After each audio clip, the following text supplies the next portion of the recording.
Gravação iniciando. Bom dia a todos. Vamos iniciar nossa sessão do dia 7/7, período da manhã, da primeira turma da terceira Câmara, da segunda sessão do CAF. Presentes os conselheiros João Maurício Vital, Wesley Rocha, Kleber Ferreira Nunes Leite, Fernanda Melo Leal, Paulo César Macedo Pessoa, Letícia Lacerda de Castro, Tiago Duca Amoni e Sheila Aires Cartacho Gomes. Eu, como suplente, substituindo uma vaga aqui do colegiado, o Dr. Tiago Duca Amoni, que estará conosco aqui no período da manhã toda, em toda a reunião. Hoje temos uma sustentação oral do item 58, mas eu queria retomar o item 47, que foi o último item da parte da tarde, que a gente ficou na dúvida em relação à questão dos efeitos infringentes, da BV Comércio de Carnes Limitada e outros. Foi um embargo que, para relembrar, um embargo que a gente votou ontem, e a gente ficou na dúvida em relação à questão do recorrente, né? E se,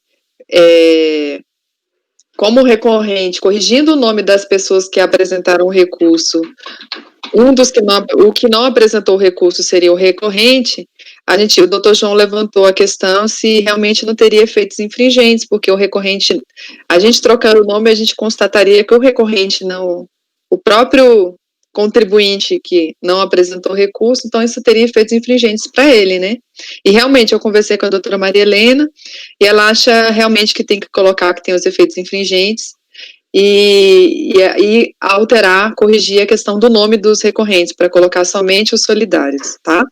Então, eu redigi aqui o dispositivo, ficaria assim, eu não sei, vamos ver se vocês concordam, peço a ajuda do Dr. João, que é mais experiente nessa redação.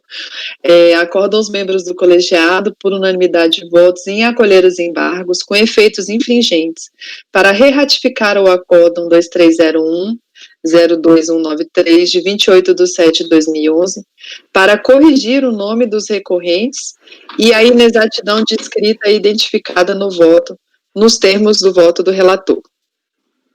Eu faria uma mudança, não é para corrigir o nome, para alterar o nome. Alterar. Não é que o nome estava errado, a gente está trocando o nome. Alterar. Há uma acessível diferença. Sim, com certeza.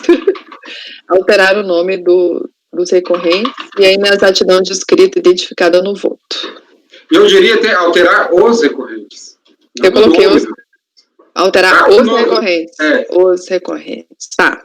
A gente está alterando a pessoa, não é só o nome dela que estava errado. Concordo, doutor João. Ok. Aí seria esse, todo mundo de acordo? Então eu vou passar para o próximo item, que eu vou seguir a ordem da pauta. Eu creio que a gente deva chegar no item 58 da sustentação oral. Se a gente não chegar, a gente inicia por ele de tarde, para dar uma sequência para os vídeos, né? Ok. Eu vou iniciar, então, pelo item 48, de relatoria do Dr. Kleber, A.A.L. Bonese.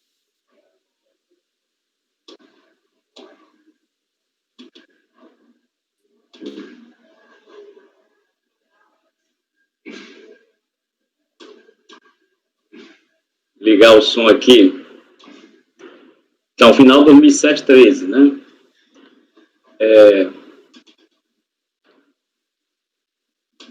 É multa por a empresa ter deixado de elaborar a folha de pagamento para cada estabelecimento por tomador, né? Violando aí o artigo 31, parágrafo 5 do artigo 219, parágrafo 5 do Regulamento da Previdência Social. Então, cientificada, a empresa apresentou impugnação, onde alega quebra do princípio da legalidade, inconstitucionalidade, conflito de norma, impossibilidade de manutenção da autuação, invoca o Código Penal para falar de infração continuada, multa confiscatória, lembra que a legislação prevê um valor mínimo para a inflação, transcreve os artigos da INDCC número 70,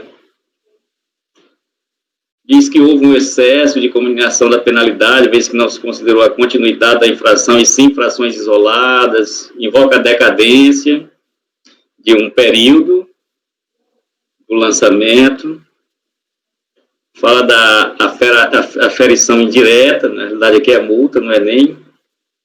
Lembra que o arbitramento, né, por aferição indireta tem jurisprudência sobre a matéria, que é indevido, e pede, em suma, requer, né, que o acolhimento da impugnação tempestiva, o julgamento da improcedência da autuação, caso não seja considerada a improcedência total do auto, ao menos a exclusão dos valores com mais de 5 anos de fato gerador, e pede-se juntada de documentos futuros, né, e realização de perícia.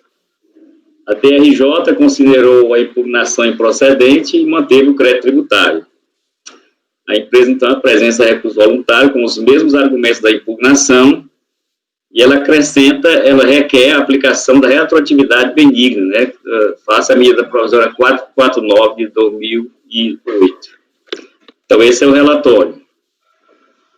Então, primeiro, como ela argui a decadência, eu vou olhar primeiro essa questão da preliminar, da prejudicial de decadência, né? O recorrente alega que as competências incluídas no lançamento 8 de 2000 a 9 de 2001 já se encontravam decaídas. E ela alega que tem que se aplicar o artigo 150, o parágrafo 4 do artigo 150, por ser lançamento por homologação, mas eu digo que é a súmula CARF 148, já está simulado o assunto, mas há o inciso 1 do artigo 173 do CTN. Então, utilizando o critério do inciso 1 do artigo 173, tem-se que as competências de 8 a 11 de 2000 estariam decaídas na data da ciência do lançamento. As demais competências do período foram lançadas no prazo. Então, obrigaria a requerente a exigência tributária analisada, né? Ficou só parte do período, mas ela estava obrigada à exigência que foi feita para ela, que era elaborar a GFIP distinta para cada estabelecimento por tomador da parte não decadente. Portanto, como se trata de auto-infração em que existe ainda que uma única inobservância de obrigação acessória, deve-se manter a atuação, porque o fato parte do período já ter sido alcançado pela decadência não é capaz de afastar a penalidade aplicada. Quanto às alegações de inconstitucionalidade, eu não conheço, súmula CARF número 2. Quanto ao pedido de relevação da multa que ela faz, o contribuinte requer a relevação da multa por ter corrigido a falta. No entanto, da análise da decisão da DRJ, verifica-se que não foram apresentados os documentos referentes à correção da falta. Portanto, não há que se falar em relevação da multa, tendo em vista que os documentos não foram apresentados dentro do prazo de defesa. Então, eu nem olhei se ele apresentou documentos no recurso, porque só vale até a defesa, né? Na antiga Previdência, chamava defesa, né? Depois passou a chamar impugnação. Na Previdência era defesa, 15 dias, agora é no prazo da impugnação de 30 dias. Então, se ele não apresentou nesse prazo, não interessa mais apresentar, não pode ser relevada a multa. Portanto, a multa não será relevada. Eu nego também o pedido de perícia por desnecessidade. E quanto à aplicação da retroatividade benigna, isso aqui não se refere àquele tipo de multa do artigo 35A, né, do artigo 32A. Não é o caso de aplicação para o presente auto-infração, pois o mesmo foi emitido por uma empresa ter deixado de elaborar a folha de pagamento distinta para cada estabelecimento e por tomador. Diante do exposto, voto por conhecer parcialmente do recurso, não conhecendo das alegações de inconstitucionalidade, rejeitar a perícia e, no mérito, negar provimento ao recurso. Ok, doutor Kleber. Aqui é um auto de infração de obrigação acessória, o CFL 30, que é o da questão de deixar de elaborar folhas de pagamento distintas para cada estabelecimento por tomador. Aqui é aquela questão mesmo da multa mínima, né? Mesmo que se reconheça a decadência de um período, como a multa mínima existindo uma competência, você já vai ter que aplicar o valor mínimo. Então, de forma resumida, seria essa questão. Alguém tem algum questionamento? Doutor Wesley está congelado. Doutor Paulo, pode falar. Dr. Wesley, descongele. Ou caiu? Descongelou? Descongelou. Dr. Paulo. Tem que ligar o áudio. O microfone. Eu só ia falar que o Wesley estava congelado, mas você já tinha visto. Pronto. Então, como vota, doutor João? Eu acompanho. Doutor Wesley? Eu acompanho. Doutora Fernanda? Ligue o microfone. Não. Agora gente, foi. Foi? Acompanho. Foi. Tem 2 microfones, tem um do computador e tem um daqui. Se eu destravar aqui e não destravar o do computador, ele fica... Tem que apertar o F8 aí. Doutor Paulo? Acompanho. Doutora Letícia? Acompanho. Doutor Tiago? Acompanho pelas conclusões, pela questão lá que o Dr. Kleber falou da preclusão de documentos e tudo mais. Tá. Eu acompanho. Então, ficou acordo aos membros do colegiado, por unanimidade de votos, em conhecer parcialmente do recurso, não conhecendo das alegações de inconstitucionalidade, súmula CAF número 2, rejeitar o pedido de perícia e negar provimento ao recurso. Voltou pelas conclusões.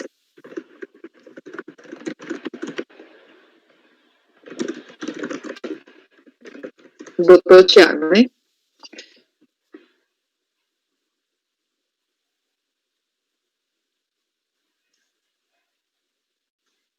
Certo. Item 49, também de relatoria do Dr. Kleber. AP Magalhães De novo, Cia né? Limitada. Esse é o 49,50. 49,50, né? Que tem o mesmo São dois recorrente, votos. né? São 2 votos muito rápido, então eu vou ler os 2, que é o mesmo período, mas são 2 multas diferentes. Então, eu vou ler o primeiro aqui. Também é a multa por descumprimento de obrigação acessória, né? O artigo 32.4, né? Deixar de omissão de fatos geradores na GFIP, né? Do período de 1º de janeiro de 2005 a 13 de 2005. As competências foi essa.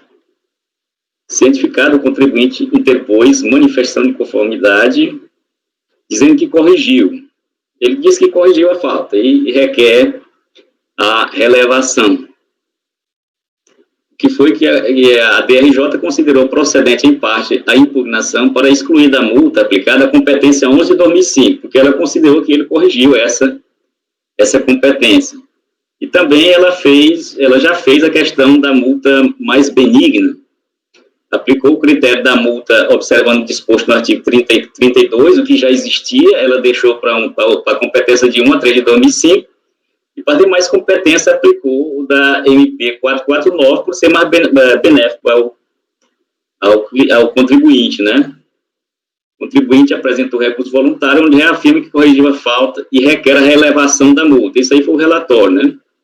A empresa alega que corrigiu a falta ao retificar a GFIP do período da autuação e que possui os demais requisitos necessários para a relevação da multa.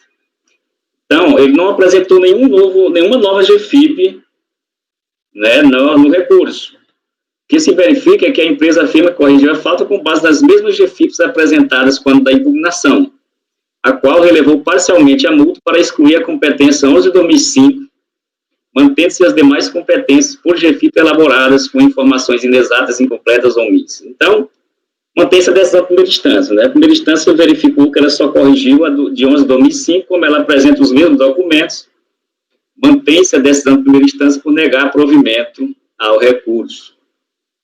Partindo para outra, ao 50 agora, que é o 2877, é a mesma situação, o mesmo período, e que a multa,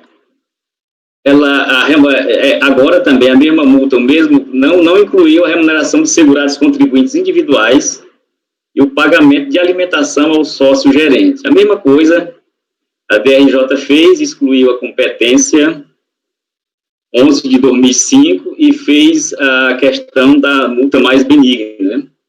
Então, o voto é o seguinte: a empresa alega que corrigiu a falta, retificar a GFIP do período da autuação e que possui os demais requisitos necessários para a relevação da multa, nos termos do artigo 91, né, do decreto 3048. No entanto, que se verifica que a empresa afirma que corrigiu a falta com base nas mesmas GFIP apresentadas quando da impugnação, a qual relevou parcialmente a multa, para ela, aqui no caso, excluiu as competências de janeiro, 3, 5 e 8 de 2005, mantendo-se as demais competências pela não inclusão de todos os fatos geradores da contribuição previdenciária. Então, eu mantenho a decisão de primeira instância, porque foi as mesmas GFIP apresentadas, já fez a análise lá e concluiu que só essas aqui foram contempladas com a relevação, porque ele corrigiu. Então, eu nego provimento ao recurso. Então, são 2 aí. Aqui são 2 autos de infração. Um é por informações inexatas, incompletas e omissas em relação a dados não relacionados ao fato geradores de contribuições previdenciárias, que é o primeiro. E o segundo é omissões de GFIP de fatos geradores de contribuições previdenciárias. São 2 autos diferentes.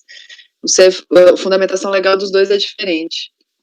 E aí o Dr. Kleber está negando o provimento porque ele só corrigiu a falta realmente daquelas competências que a DRJ reconheceu, né? Alguém tem algum questionamento? Como vota, Dr. João? Eu acompanho. Dr. Wesley? Liga o microfone. Eu acompanho. Doutora Fernanda? Acompanho. Dr. Paulo? Acompanho. Doutora Letícia? Acompanho. Doutor Tiago? Acompanho. Eu também acompanho.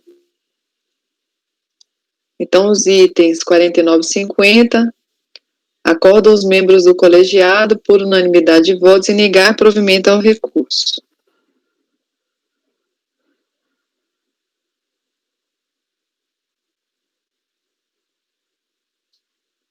Indo para o item 51, também de relatoria do Dr. Kleber, Associação Atlética Caldense. Isso é de Caldas Novas, né? Caldense aqui é aqui de Minas, vai. Será É que um time, é um time. É o time de futebol? É a Caldense. É, time tradicional aqui. É. Sul de Minas. Já ganhou o Campeonato Mineiro, né? Uma vez. Já ganhou. Então, vamos lá. O Dr. Kleber foi atrás das informações mesmo. Eu fui atrás.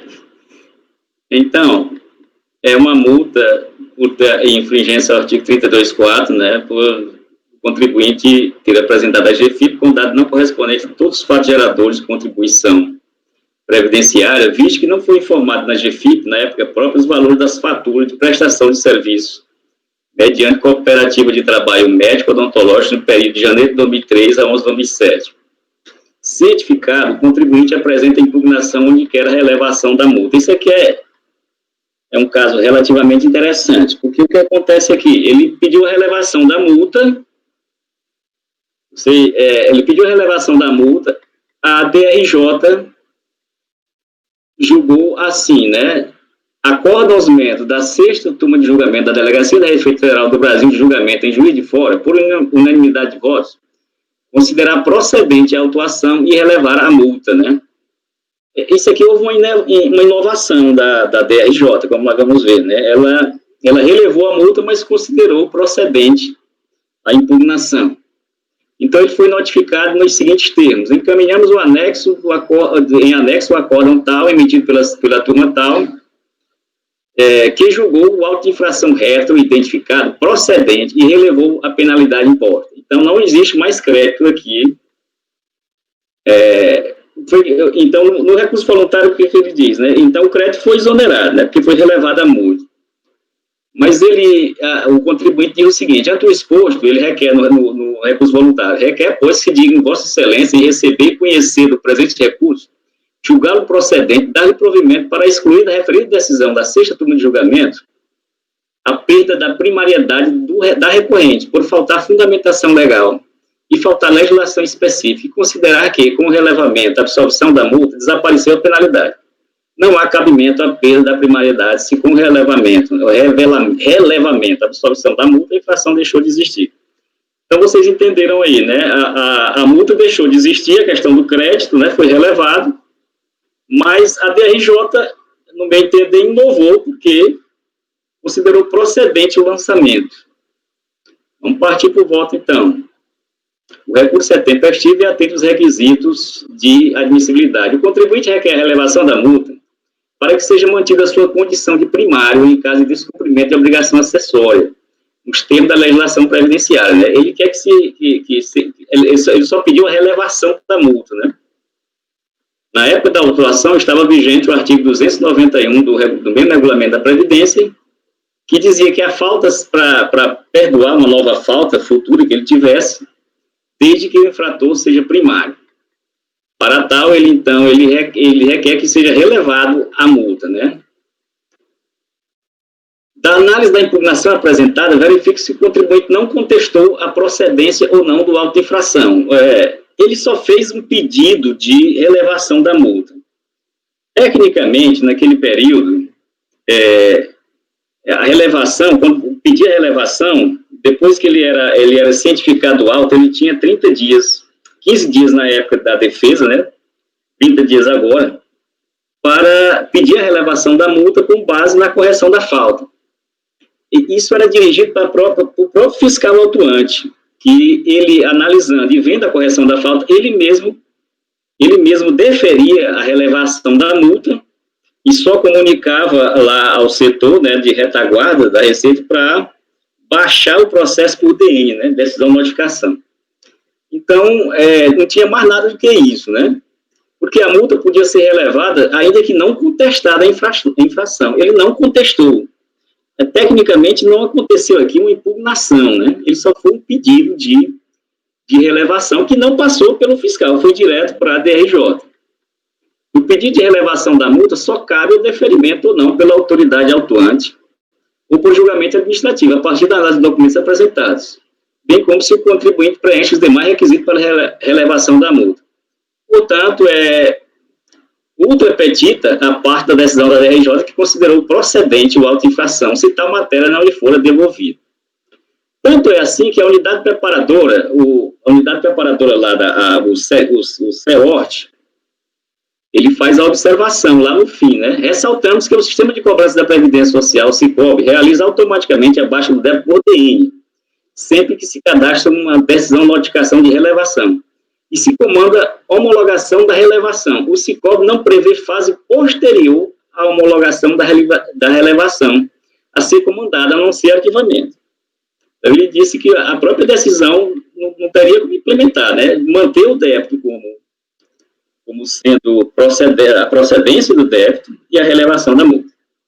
Portanto, sendo o recorrente primário e que não incorreu em circunstância agravante, formulou o pedido no prazo de impugnação e nesse mesmo prazo comprovou ter corrigido a falta que deu ensejo à autuação, a multa deve ser relevada. Do exposto, voto por dar provimento ao recurso.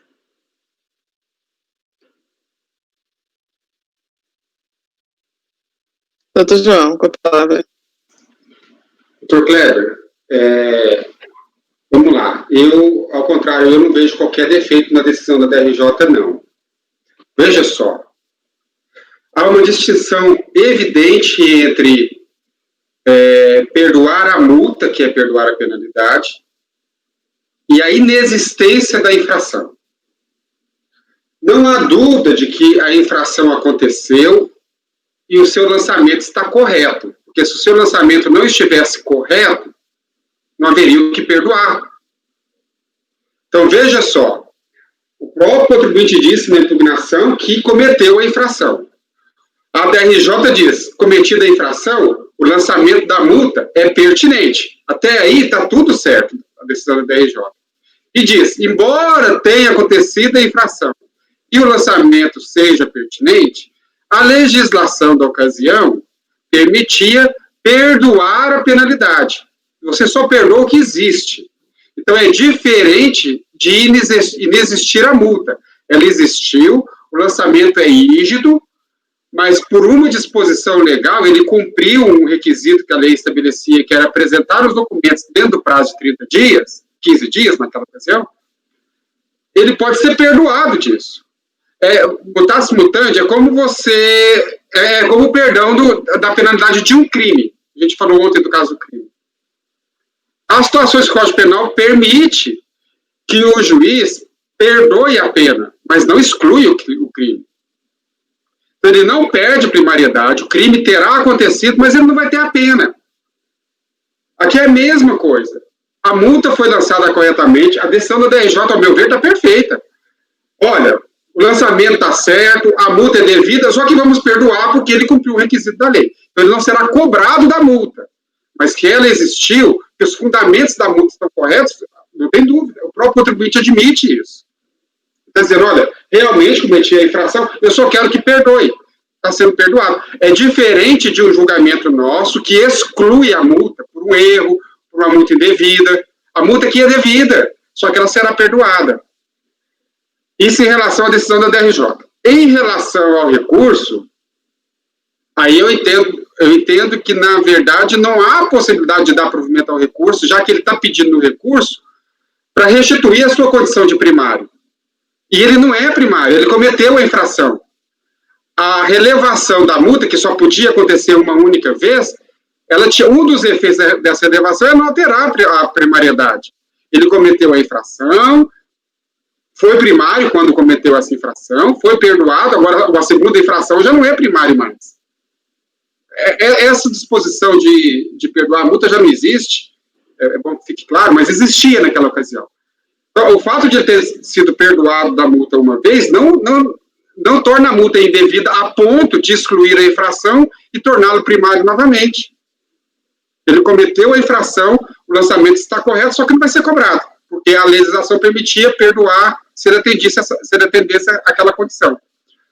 Então, eu entendo, doutor, o negar o curso, eu não sei nem se ele impugnou, eu não vi na impugnação, que eu estou lendo só a decisão, eu não sei nem se ele impugnou lá essa questão da primariedade, porque se ele não tiver conhecer dessa matéria por preclusão. Mas se ele impugnou, tem que negar, porque ele não é primário. Ele cometeu a infração. O artigo 291, ele fala claro, impugnado ou não a matéria, né? Impugnado ou não o auto, né? Aqui ele só está pedindo a relevação, ele não está contestando o auto de infração. A DRJ não tinha nada que ter botado ali, que manter o auto. Eu entendo que sim, porque podia ter ido, o correto seria ter sido enviado para o fiscal. O fiscal autuante era quem verificaria a primariedade, e se o fiscal autuante tivesse verificado que ele corrigiu a falta, só mandava para o setor baixar o débito por DN. Ninguém lembraria de colocar que o débito que procede à autuação. Então, eu achei um exagero da DRJ botar procedente o auto de infração se ele não questionou a procedência do auto. Doutor Kleber, se ele não questiona, é porque ele concorda. Não, então, é aquela situação, quando ele não questiona uma matéria dentro do recurso, a gente considera como definitivo o julgamento daquela matéria porque ele não contestou. Eu entendo que é a mesma coisa do auto. Se ele não contestou lá na DRJ, então ele entendeu que, tanto que ele entendeu que ele estava errado, que ele corrigiu a falta, né? Ele estava errado, corrigiu a falta, então ele reconhece que ele estava errado, corrige a falta, e eu vou dizer que o lançamento é improcedente? Ou seja, eu entendo assim como o doutor João. Ninguém vai dizer que o lançamento é improcedente. Eu não acho que a DRJ está errada e dizer que é parte não foi impugnada. Então, se ele não impugnou, então se torna definitiva a matéria. Eu não entendi. A resposta da DRJ era, releva ou não a multa? Não, ela tem que julgar, se ele não pediu, ela vai julgar como procedente o lançamento, já que ele não questionou. Não é isso, doutor? Se tivesse sido na fiscal, era só baixar. Não, Doutor Kleber, não sei como funcionava, mas vamos lá. O fato é, chegou uma impugnação na DRJ. Não chegou a impugnação, chegou um pedido de relevação, que devia ser dirigido, virou uma impugnação. O senhor tem razão, chegou um processo com um contencioso na DRJ. A DRJ precisa se pronunciar sobre o crédito tributário. Na verdade, eu concordo com o senhor que não deveria ter ido para lá. Não deveria. Daí o erro da unidade preparadora. Mas foi. Então a DRJ vai expedir um acórdão. Esse acórdão é relacionado ao crédito tributário. Então, está dizendo, olha, o crédito tributário está mantido. Está mantido porque ele nem impugnou. Porém, está perdoado porque ele cumpriu os requisitos da lei. Eu acho que a DRJ fez o que... Se eu tivesse a DRJ, eu ia fazer exatamente a mesma coisa. Olha, quanto ao crédito tributário, não se discute, ele está mantido. Porém, deve ser perdoado. Isso porque chegou lá. E eles têm que se pronunciar, têm que fazer o acordo. Se chegasse aqui também, a gente faria a mesma coisa. Olha, o crédito tributário está tudo mantido, mas agora... Aqui a gente ainda tem uma possibilidade de delimitar a lide, mas lá na DRJ não. Porque a matéria que o senhor quer dizer que deveria ter sido apenas apreciada pela DRJ, que era o perdão, a relevação da multa, não é matéria de contencioso. Esse processo não deveria ter ido para a DRJ, mas foi. Ele iria se fosse negada pelo fiscal a relevação. E outra coisa, o artigo 291 é claro, impugnado ou não a matéria. Pedido de relevação, impugnado ou não o auto-infração. Mas o fato é que temos um acórdão recorrido, ele existe, não tem como dizer que não existe. E esse acordo, ele fez o certo, que é manter o lançamento. Nesse aspecto, ele fez o certo. Eu acho que a gente não tem que se pronunciar quanto ao lançamento, primeiro que ele não questionou na impugnação, segundo que ele não questionou no recurso. Então, quanto ao lançamento, tem nada que pronunciar. Isso já está definitivamente julgado lá para a RJ, por 2 vezes o lançamento está mantido. No auto de infração que ele concordou e no acordo recorrido que diz que está mantido o lançamento. Então, isso não tem alteração quanto a isso. O que se discute, eu concordo com o senhor, é o pedido dele no recurso, que é a primariedade. Isso, ao meu ver, eu não sei nem se ele pediu na impugnação, talvez seja matéria até de eu não conhecer. Mas eu não vejo macro na decisão da DRJ. Ela tem que dizer, ó, o lançamento está mantido, porém perdoado. Doutor Paulo, quer falar? Sim, eu fiz uma pesquisa breve aqui na jurisprudência, não tem muita coisa que eu achei antigo, é na linha do que o João Maurício defendeu aí. Então, eu achei um acordo de 2008 do Conselho de Contribuintes e diz o seguinte na emenda.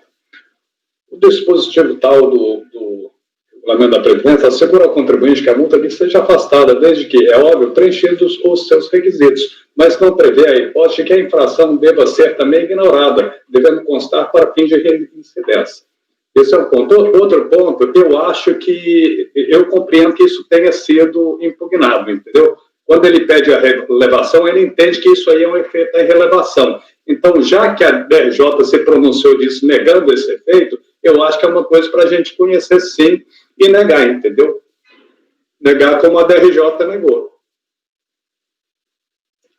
É o que eu entendo. Entendo como o Maurício, entendeu? Que, de fato, a reincidência está caracterizada, apesar da relevação, mas eu entendo que é questão de conhecimento. Doutora Letícia, quer falar? Na lógica do direito penal que foi citado, tendo em vista a data do fato gerador, não houve perda desses efeitos, independente se for reconhecido por essa turma que não há primariedade mais, não há perda desses efeitos diante de um grande transcurso de prazo? Doutora Letícia, o dispositivo já não existe mais na legislação, então ele se tornou inócuo quanto a esse aspecto, porque já não existe mais a possibilidade de ele deixar de ser perdoado, ele já não pode mais ser perdoado da multa. Então, o fato de ser primário ou não tem mais efeito. O dispositivo ainda existe. Não sei se então é o seguinte, é porque eu trabalhei em retaguarda, né? Eu trabalhei em retaguarda e fazia essas coisas aí. Então eu vejo mais a questão prática, né? Mas diante aí dos argumentos de vocês e de como realmente essa discussão todinha aqui não tem mais nem sentido, porque isso aí nem existe mais, né? Esse tipo de multa não existe mais, artigo 291. Então eu altero para negar provimento ao recurso, né? Deixar como está a decisão da DRJ. Ok, como vota, doutor João, com a alteração do doutor Kleber? Eu acompanho. Doutor Wesley? Tem que ligar o microfone. Eu ia acompanhar o relator, mas eu vou não acompanhar mais. Vou abrir divergência pelos mesmos fundamentos que ele tinha trazido aí ao voto. Então, você vai abrir divergência para dar provimento. Isso, para dar provimento. Ok. Doutora Fernanda? O relator mudou o voto para negar provimento.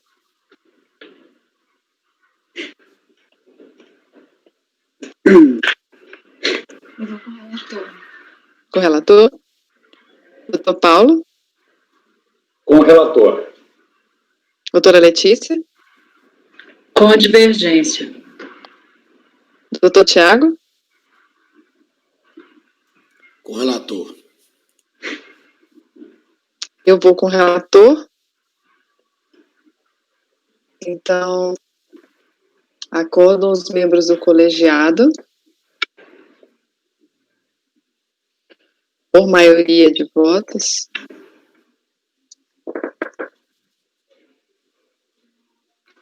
Posso só confirmar o entendimento, Sherlock? Pode. Eu só queria confirmar o entendimento de que foi dado perdão, mas isso significa que houve a infração, houve o lançamento. E foi perdoado. Exato. Isso. A infração foi considerada procedente, mas a multa foi relevada. Então, ele continua sendo, ele não é mais primário, né? Eu sei que o CEOT não sabe como aplicar essa decisão, não. Eles botaram aí no fim. Mas hoje não vai ter mais nem efeito isso, né? Tem não. Foi perdoado só a multa, né? Isso. Só relevou o valor da multa. Ele não vai pagar multa nenhuma. Pecuniário, né? Mas ele cometeu o valor pecuniário, mas ele cometeu a infração, tanto que ele corrigiu, né? Ele não vai pagar nada, doutora Fernanda. Ele não vai pagar nada. A questão que foi julgada é se ele era primário, manutenção de primário ou não. Só isso. Só até de curiosidade, mais para frente vai ter um igual a esse aqui, só que ele na impugnação, ele questionou o auto-infração. Aí eu neguei provimento. Doutora Sheila, eu vou pedir... Não foi pronunciado o resultado, não, né? Não. Então, eu vou pedir alteração do meu voto. Eu acabei de ler a impugnação, ele não pediu, veja só, ele não pediu na impugnação, está na folha, deixa eu indicar, 97, folha eletrônica 97, é pequenininha a impugnação. Ele não pede para retornar à condição de primário. Ele não está pedindo isso. Na impugnação, ele só pediu, como disse o relator, que relevasse a multa, porque ele atendeu os requisitos da relevação. Isso. E isso foi feito pela decisão, pelo acordo. Então, na verdade, eu entendo que a gente não pode sequer conhecer da matéria do recurso por preclusão. Então, concorda, acho que a votação... Estava precluso mesmo, então. Está totalmente precluso. Ele não pede isso. A impugnação só tem 2 páginas, ela é pequenininha. É pequeno. Ele só fala, ele cita a legislação e diz, olha, eu cumpro os requisitos, então tem que relevar. Mas aí está dizendo que só quer que seja relevada e tirar aquela expressão. Exatamente. Ele nada fala sobre primariedade, perda da primariedade, ele não fala nada disso. Se é isso que ele está pedindo no recurso, doutor Kleber, porque eu não li o recurso, eu entendo que é matéria que não se pode conhecer. O recurso é só pedindo relevação, Diz que corrigiu a falta e tudo. Doutor Paulo quer falar. Só para reafirmar, tendo havido decisão da DRJ expressa dizendo você continua sendo reincidente, eu acho que isso aí cabe recurso dessa decisão, entendeu? Sim.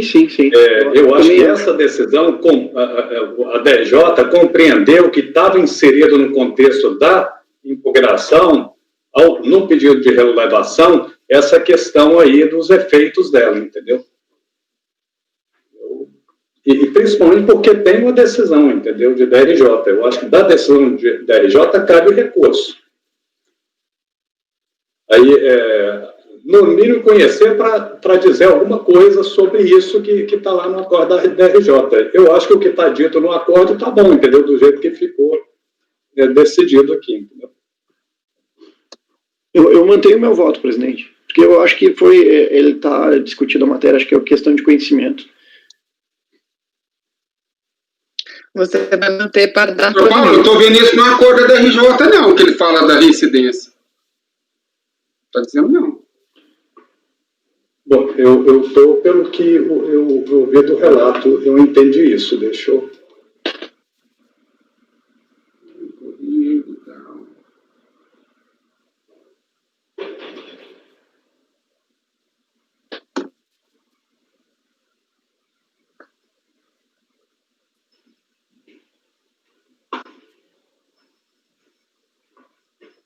Nada fala sobre reincidência no acordo da RJ. É claro que não, isso é uma matéria legal. A lei diz que ele não exclui a reincidência, que a relevação não exclui.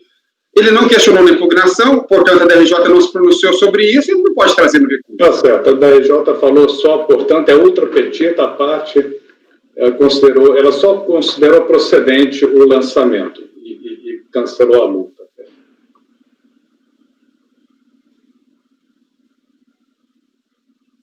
Bom, então eu estou alterando meu voto para não conhecer do recurso. Não conhecer do recurso, porque a matéria está preclusa. Ele não questionou na impugnação, não veio no acordo, e a gente está discutindo uma coisa que não foi pré-julgada, pré-questionada. Doutor Kleber, você vai manter em negar provimento ou vai não conhecer?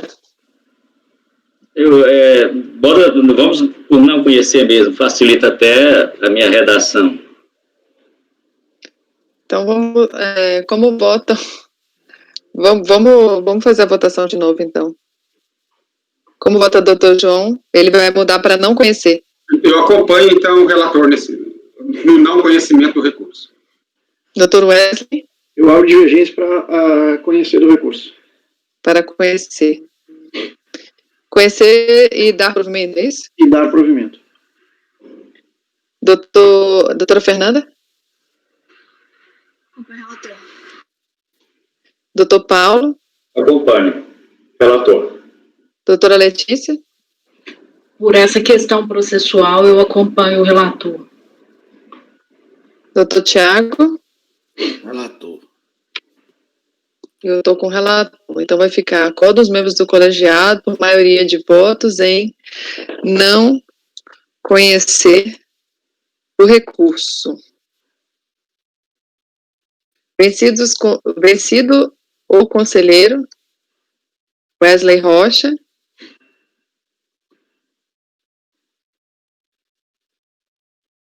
Que conheceu do recurso e deu provimento. Que conheceu do recurso e deu provimento.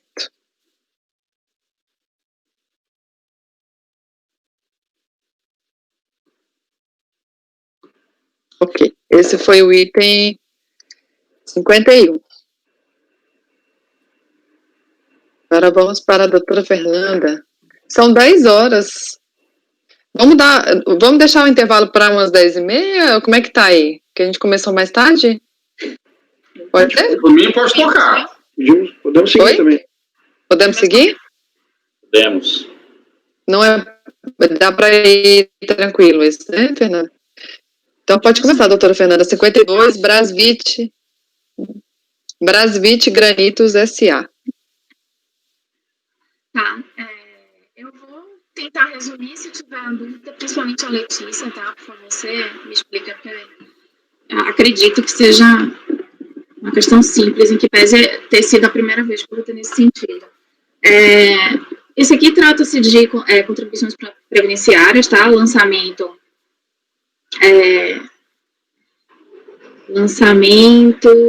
Ter deixado de incluir na folha de pagamento as remunerações relativas a vale transporte. O que acontece?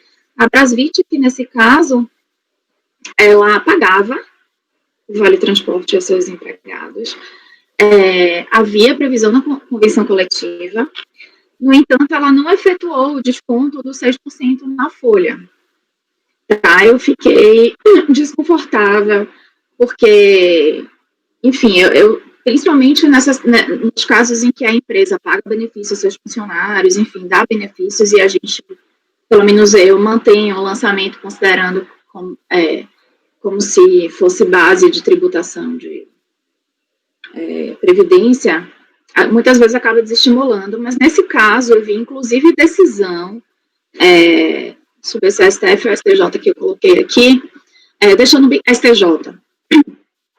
bem claro que é inquestionável, isso aí está na página, eu até pintei de amarelo, tá? Isso está na página 6, que é inquestionável que o Vale Transporte integra o salário de contribuição quando o empregador não efetuar o desconto de 6% sobre o salário base do empregado, a parcela referente à participação nesse custeio de despesas, uma vez que o racional é que não tem como comprovar, né, que esse dinheiro realmente estava sendo direcionado para o pagamento de transporte.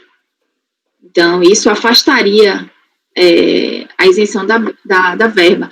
E gostaria só também de abrir um parênteses para dizer que, na verdade, isso foi até também o racional de alguns outros votos meus nesse sentido, que quando a lei fala sobre tributação do salário, né, ela fala de remuneração de forma geral, e as excludentes, quando a isenção tem lá as formas específicas de exclusão para não integrar o salário base. E, enfim, entendo que tem que ser interpretado restritivamente, né, e quando não são atendidos os requisitos legais claramente estabelecidos para que sejam excluídos da base de contribuição previdenciária, ou seja, quando o tal pagamento é feito em dinheiro e além da remuneração, trata-se de uma disponibilidade do empregador que se ajusta ao conceito de salário. Além disso, no caso, o transporte foi custeado integralmente pela recorrente, sem o desconto dos 6% dos beneficiários empregados. Artigo 4º, parágrafo único, Lei 7.418 de 85. Por isso, tal pagamento afasta a isenção da verba, sendo exigíveis as contribuições sociais e multa cobrada pelo INSS pelo preenchimento inadequado da GFIP. Nesse sentido, eu votei para negrar provimento ao recurso voluntário.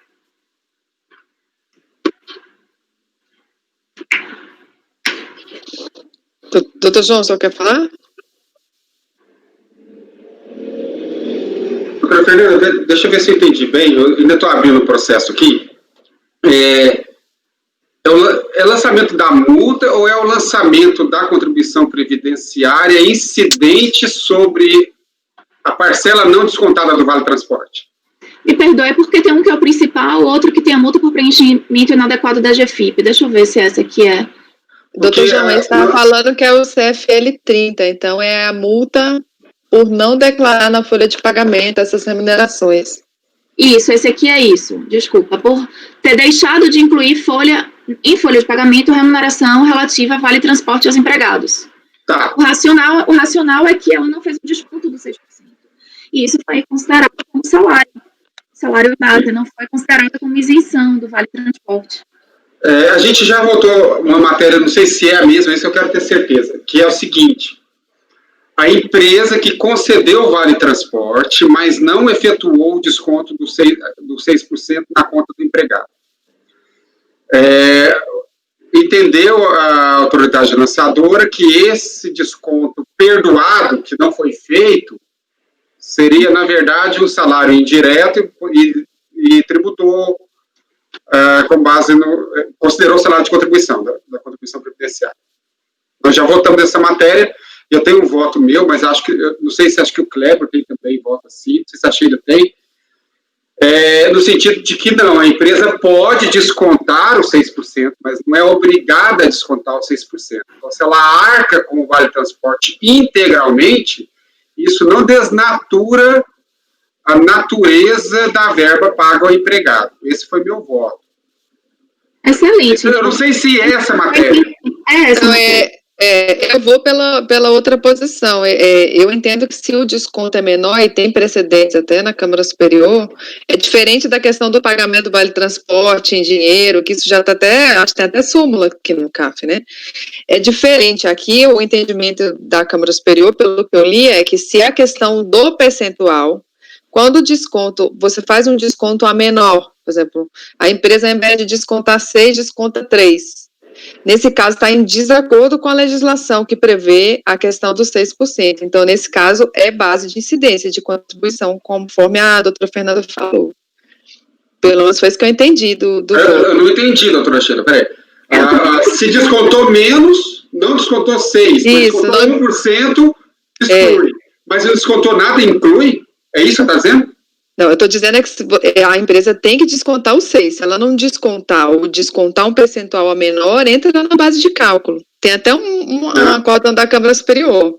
Não, mas eu sempre votei o contrário. Eu sei que tem acordo da Câmara Superior, tem impressão que não tem, não. Porque tem de outras turmas nesse sentido. Eu estou abrindo o processo aqui, doutora Fernanda, só para ter certeza da... Abra. Que é essa situação. Se tiver entendimento no sentido de dar provimento, eu dou provimento, eu mudo, tá? Porque eu prefiro realmente, como eu disse, eu prefiro afastar bases de incidência de contribuição social quando a empresa dá um benefício. E eu realmente me senti desconfortável. Eu falei, pô, a empresa dá um benefício de não descontar do empregado e eu vou tributar, né? Mas eu realmente não vi. Se tiver, por favor, me mostre o caminho das pedras, porque eu mudo. Tá? Porque aqui realmente, quando eu pesquisei, o racional foi que parecido até com o ticket de alimentação. O racional é bem parecido e eu não consegui... O precedente da Câmara Superior é o 9202-007-915, da segunda turma, foi de 23 de maio. Vale transporte, pagamento em desacordo com a legislação, porque aí você entende que o pagamento é em desacordo com a legislação. Aí integra, sim, o salário de contribuição. Dá uma lida nesse acórdão, doutor João, 9202. Mas não é em desacordo. Exatamente. É uma faculdade, ele não está infringindo a legislação. É isso que eu queria saber, o desconto de 6%, porque o que eu entendi, é isso que eu queria saber, vamos discutir aqui, porque é isso que eu falei, se tiver entendimento no sentido de dar provimento, eu dou. É porque, assim, Tiago, só para fazer um parêntese para você, o racional, que eu entendo que é semelhante, o racional com relação a Vale Alimentação. No Vale Alimentação, quando está inscrito no PAT e paga em dinheiro ou paga em ticket, boa parte do colegiado entende que integra o salário, mesmo que esteja inscrito no PAT. Eu, no início, até estava seguindo esse racional, depois eu comecei a acompanhar o Marcelo, que integrava a nossa turma, de que se está inscrito no PAT, né, e você dá como ticket de alimentação, ou você dá um vale para se alimentar no restaurante perto, em dinheiro não, tá? Em dinheiro eu penso diferente, dinheiro mesmo. Mas se for ticket, ou se for um vale para um restaurante, eu entendo que está enquadrado, porque é salário, é alimento, tá? Não é só o fato de você ter um refeitório na sua empresa, porque diversas vezes eu não tinha refeitório na empresa e tinha ticket de restaurante, eu só podia usar aquilo como alimentação, como comida, não tinha como comprar outra coisa, não era dinheiro disponível, né? Aqui no Vale Transporte, o racional que eu utilizei foi o seguinte, eu não sei realmente, e aqui tenho toda a humildade para dizer minha ignorância nesse sentido, porque é a primeira vez em que eu vi esse tipo de comportamento. Eu não sei se o desconto é uma prerrogativa ou uma determinação legal. O que eu entendi, de acordo com o que eu li do STJ e do precedente da Câmara Superior, é no sentido de que o 6% é uma determinação legal. Né? Para você ter isenção, você desconta 6%, não é até 6%, ou você pode descontar, mas deve-se descontar o percentual de 6%. Então, assim, não é prerrogativa minha descontar 1, 2, 3, 4, 5 ou 6 ou não descontar, entendeu? Porque se fosse, perfeito. E se a gente... Não, mas é um comando legal mesmo, estou pegando a lei do Vale Transporte aqui. Está na lei do Vale Transporte, 6%. Que é a 7.418. Isso, 7.418 de 85. Fala que o empregador participará.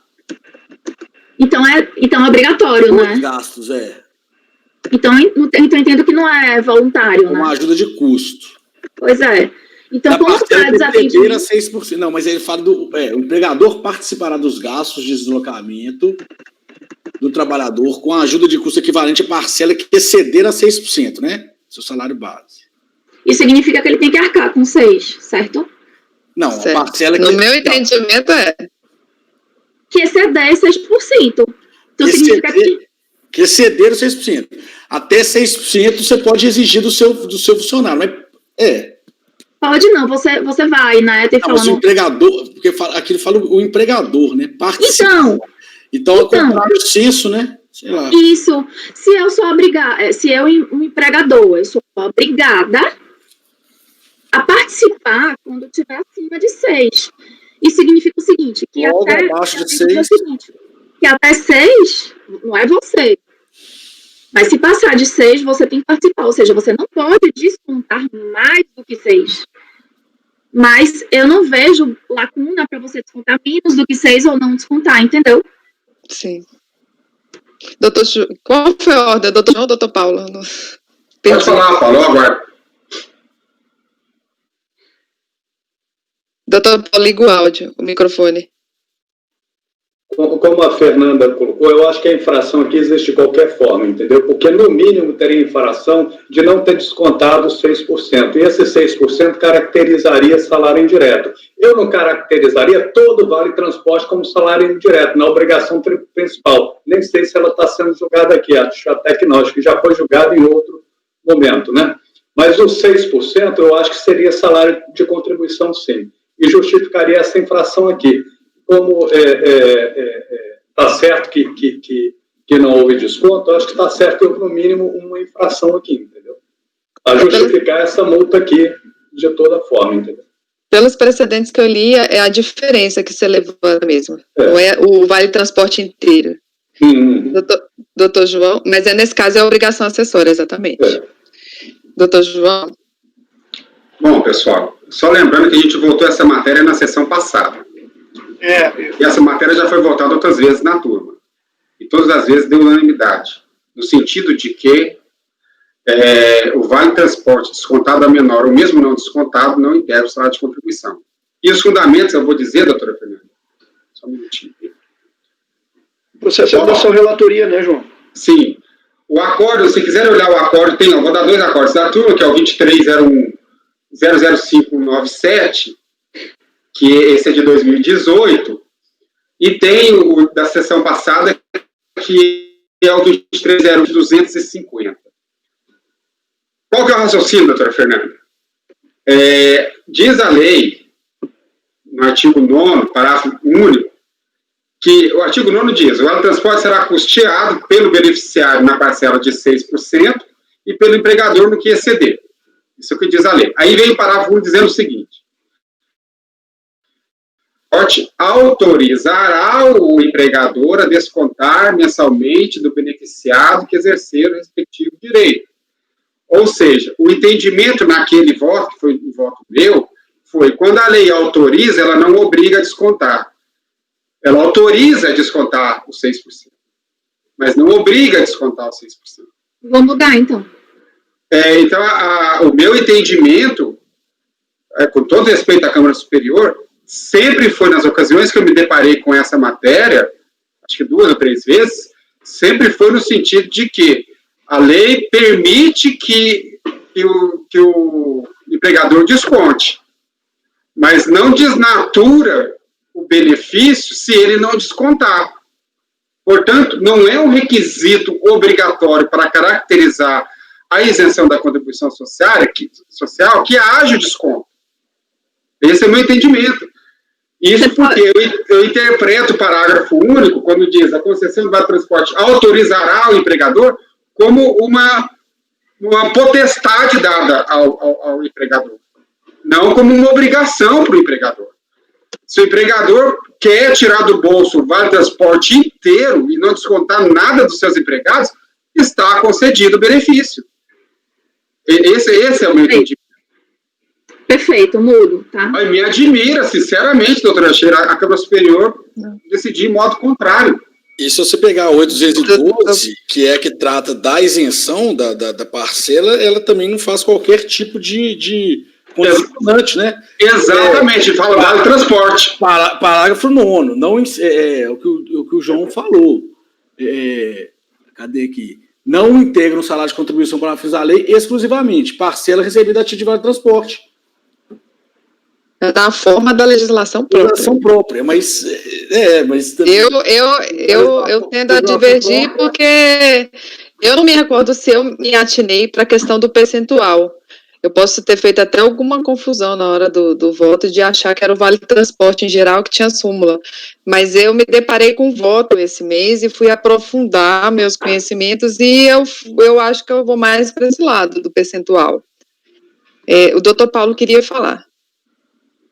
Sim, minha interpretação, a autorização para o desconto é para assegurar à empresa o direito de se ressarcir da parcela que ela tem direito. Não o fazendo, eu entendo que isso permanece como rendimento, entendeu? Não fazendo, ela concedeu um benefício para o trabalhador que está além do que a lei conferiu, entendeu? Eu quero só ser, para não ser contraditória, eu quero só ser bem clara no sentido de que desde o início eu falei que eu não estava encontrando um racional. Mas do mesmo jeito que eu mudei meu posicionamento com o Marcelo, tá? Eu estou mudando meu posicionamento aqui também, porque eu entendo que existe um racional. Eu estava na dúvida, quando o Thiago levantou, eu estava na dúvida se era uma obrigação esse desconto de 6%, ou não, mas como o doutor João leu o parágrafo, né, foi o parágrafo único do artigo 53, doutor João? Acho que enfim. Lei. O parágrafo único... Do artigo 9 da lei 7.418. Pronto.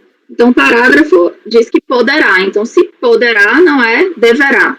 Não, desculpa, não é. É do decreto 95.247 que regulamentou esse artigo da lei.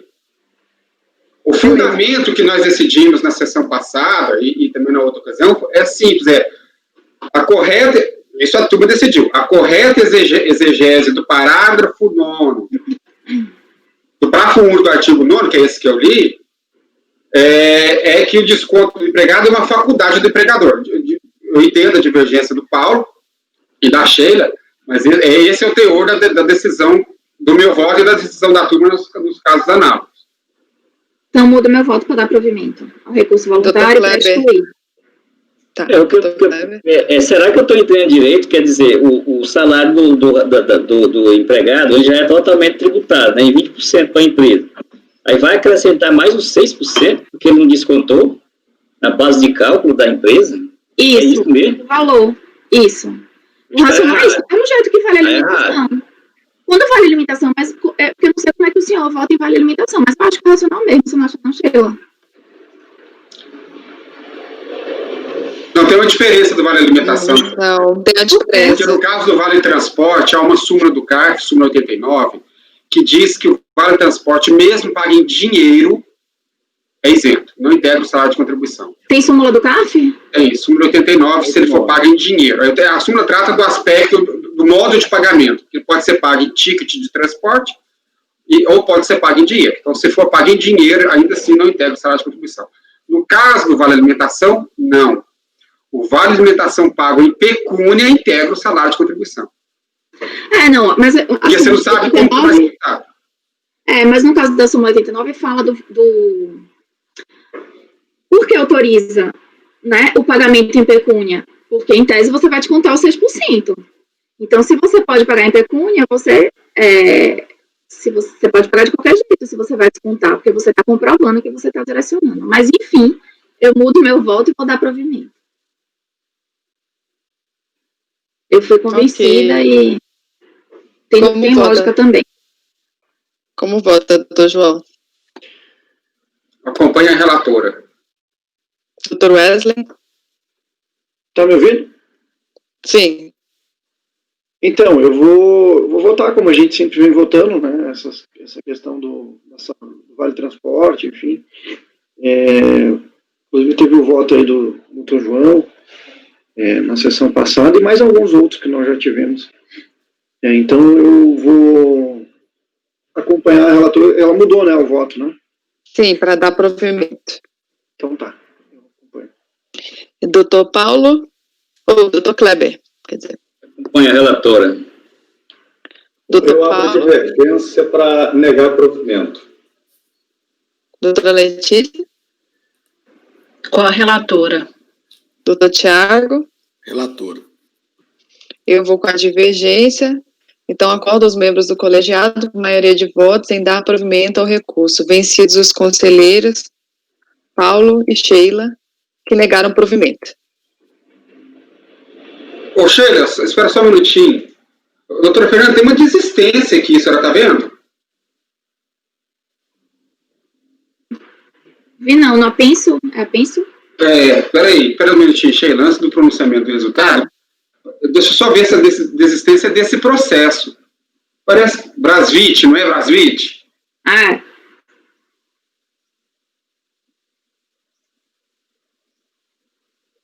Deixa eu ver, tem processo final 16. A gente julgou o processo de final 91, foi isso? Foi. É que eu acho que é a Penso, não é? É a Penso. 2008 a 91.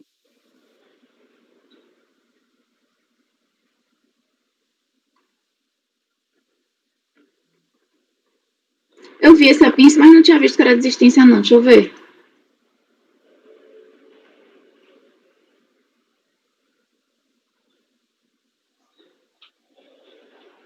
Acho que é parcelamento da dívida, né? Parcelou. Olha, ele desistiu do parcelamento, o processo não é esse, é o de final 16, mas veja que o que a gente está julgando é uma obrigação acessória de omissão em GFIP. Eu acredito que haja parcelamento disso. Porque se ele parcelou o principal, o 16 deve ser o principal, doutora Fernanda. Porque se tem o lançamento da multa da GFIP, tem o lançamento do principal. E o principal eu não estou vendo ele aqui. Que deve ser esse processo 16. Se alguém tiver com acesso ao processo aí e puder olhar, eu acredito, doutora Sheila, que esse processo não devia estar sendo julgado. Você quer qual? Quer que põe qual? Oi? Qual que você precisa ver, o 91?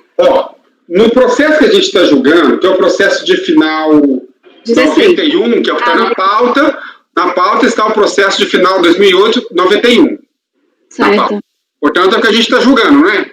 Isso. Esse processo tem aqui uma impugnação. Na impugnação, está escrito, está na folha 56, está escrito o número do processo de final 16. Veja só. Isso. Final Esse 16 eu estou aberto aqui.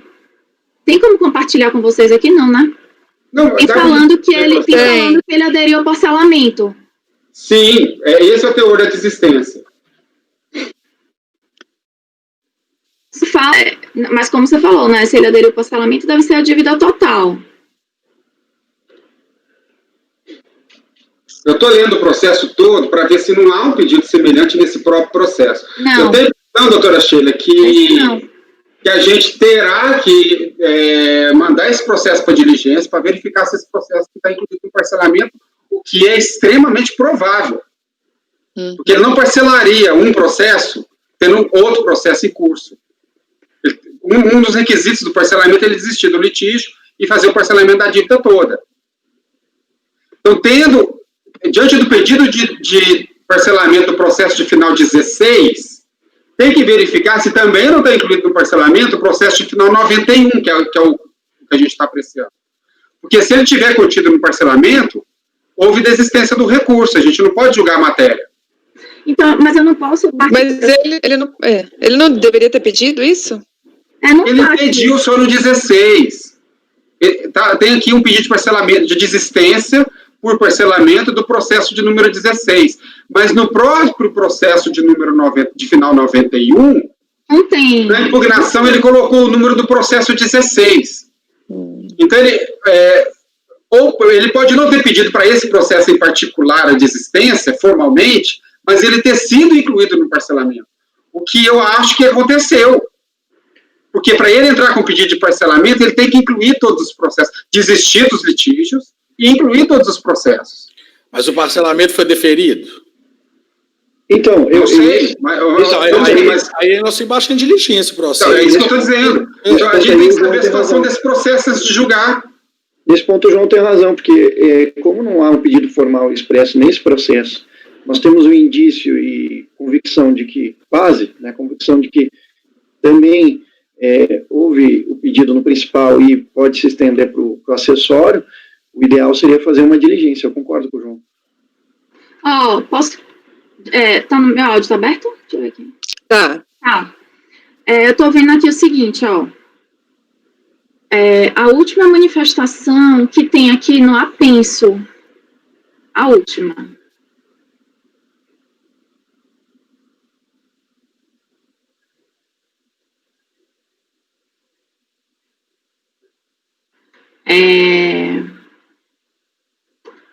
Eu vou compartilhar com vocês. Share. Aperta essa telinha que tá do lado da mão. Close chat. Share. Pronto. Ai, que medo, hein? Brincadeira. Peraí. Compartilhar. É o perigo. Perigo. Brabo, mas tudo bem. Aqui, estão vendo? Sim. Pronto. Sim. Foi incrível isso. A gente nem precisa, Xeloca, a gente nem precisa ficar copiando tudo, né? Porque isso aqui já facilita tanto quando discute. Nem sabia disso. Sumiu. Fernando, sumiu. Sabe? É porque eu voltei pra olhar pra cara de vocês. Não comenta. Tá. Não fiquei, não. Deixa besteira. Isso, esse é o Aqui, ó. honesto. Pronto. Aqui, ó, aqui tá falando o seguinte, exatamente aqui, ó. Em contrapartida, a plena eficácia da declaração de vontade era manifestada depende do efetivo deferimento, beleza? Não tem, até aqui, não tem o deferimento, até 18 de agosto de 2014. Já estava em procuradoria, já. Aí, quando chega aqui...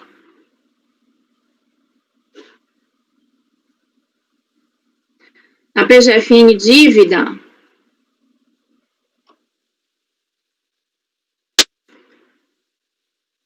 Isso aqui já é deferimento? Não. Não, mas É inscrição aí. É um auto de... Qual o delicado desse processo que a gente está julgando? Fernanda, esse está nesse processo aí? Esse é o apenso. Esse 16 ou 91? Esse 16 é o apenso do 91. Certo? Que eu estou compartilhando aqui com vocês a tela. Só que eu só tenho isso aqui, ó. Esse crédito não era para estar em dívida ativa se ele está em julgamento suspenso. Aqui, ó. Não, doutor Kleber. Ele entrou com parcelamento, não honrou o parcelamento, o crédito foi inscrito. Ah, sim, aí já é outra fase, né? Aqui, ó. Processo 91. Tá. No meu entendimento, ele parcelou só esse delicado aí, desse daí, que não era uma obrigação principal, era uma obrigação acessória também. Isso não é o principal. Você entende que o que a gente está julgando foi parcelado? O valor é diferente. Eu acho que não também. O valor é... Eu também acho que não. Doutor Paulo, quer falar? Aliás, viu? Tá incluído aqui, ó, mesmo valor. Mas o debicade é diferente. O do que está parcelado lá é outro debicade, é um outro auto de infração de obrigação Aí acessória. é Por isso que eles têm o 30, mesmo valor. Ah, entendi. Não é a obrigação principal. Nesse aqui, a única comprovação que eu tenho de parcelamento é esse aqui, ó. Mas de toda sorte que o João falou, que as leis de parcelamento condicionam você abrir mão de todo e qualquer tipo de processo judicial administrativo contra a fazenda. Então ele não tem jeito dele parcelar um e não parcelar o outro. Vai tudo Não, ele pode escolher só um. Ele pode escolher só um. Pode não, Quando esse aqui parcelo. 2014 não. Parcelamento 2014, certamente ele terá que ter desistido dos litígios. De tudo. Bom, de todo modo, eu acho que o mais prudente é converter em diligência. Também acho. É porque não tem como...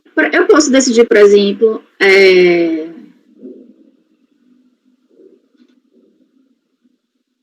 Pode parar o compartilhamento, doutora Fernanda. Como é que faz? Aperta de novo. Eu queria falar. Desculpa. Deixa eu só ver se ele vai falar mais alguma. É só por reforçar isso. Nós não temos elementos aqui para saber se foi parcelado ou não foi parcelado. É simples, converte em diligência para esclarecer esse ponto, entendeu? Exatamente. A gente não tem que ficar procurando parcelamento aqui. Diante desse pedido aí, doutora Fernanda, propõe uma diligência para que a unidade preparadora se manifeste se esse processo foi parcelado. Tá bom. Você falar, não foi parcelado, a gente julga. Você falar, foi parcelado, não julga. Tá bom. Ok. Beleza. Então, você vai mudar, Fernanda? Vou fazer a diligência, todo mundo não sujar isso. Sim. Alguém discorda? Eu vou colher a votação de novo. Doutor João, como vota, se for diligência? Eu acompanho a relatora na realização da diligência para que a unidade preparadora se manifeste quanto ao parcelamento, se esse débito está parcelado ou não. Uhum.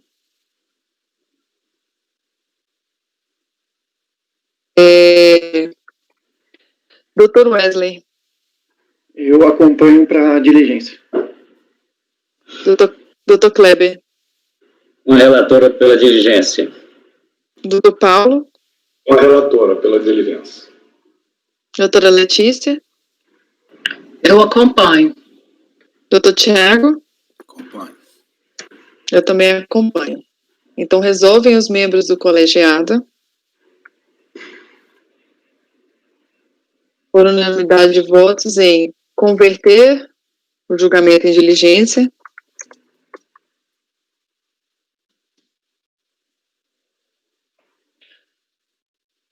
para que a unidade preparadora se manifeste quanto à existência de parcelamento. Informe se o presente processo foi incluído no parcelamento. Se processo. Esse processo foi incluído em algum pedido de parcelamento. Doutora Fernanda, eu sugiro que no texto da sua resolução aí, faça referência ao anexo. Ou seja, havendo indício de que há parcelamento de débito e que normalmente a legislação condiciona o parcelamento à desistência dos litígios, a conversão em diligência para que a unidade preparadora verifique se esse débito também não está parcelado. Obrigada. Incluído em algum parcelamento. Ok. A gente pode dar um intervalo, né? São 33? Sim. Uns 15 minutos. Vamos interromper a gravação. Val. Interrompeu a gravação.